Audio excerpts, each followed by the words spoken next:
The 9 to 5 workday. This schedule wasn't designed for human biology. It was designed for factories. Machines needed synchronization. Workers adapted. Today, many jobs are digital, but the rhythm remains, not because it's optimal, because it's familiar. Sitting still means you're paying attention. Classrooms taught this rule. Stillness equals respect. Movement equals disruption. But the rule came from crowded rooms and rigid discipline, not learning science. We still equate silence with focus, even when it doesn't help. Formal dress equals competence. Suits once signaled wealth and authority in stratified societies. The clothes mattered because access did. Now the signal remains, long after the barrier fell. We still dress for credibility, even when skill has nothing to do with fabric. Eating at fixed times.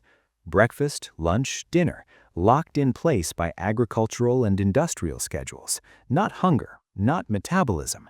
Time clocks replaced body signals, and the rule survived. Standing for authority. Standing for judges, leaders, or officials was about visible submission, a physical reminder of hierarchy. The meaning faded, the posture stayed. We still rise, without knowing what we're signaling. Working even when it's unnecessary. Being busy became proof of worth.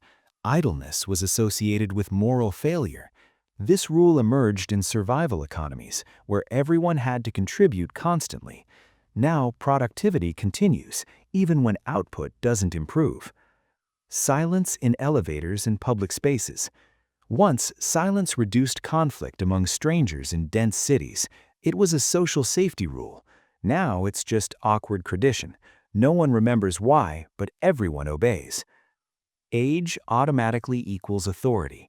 In slower changing societies, age meant experience. Today, knowledge updates faster than generations, yet the rule persists.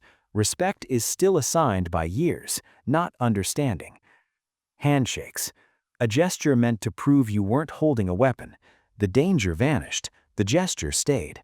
Now it's ritual, performed without threat or reason. Writing instead of speaking for serious communication. Writing was permanent, speech was not, so writing gained authority. Today, voice and video are just as recordable, but writing still feels more official. The rule outlived its purpose. Apologizing for rest. Rest once meant risk. If you weren't working, you weren't contributing. Survival economies punished downtime.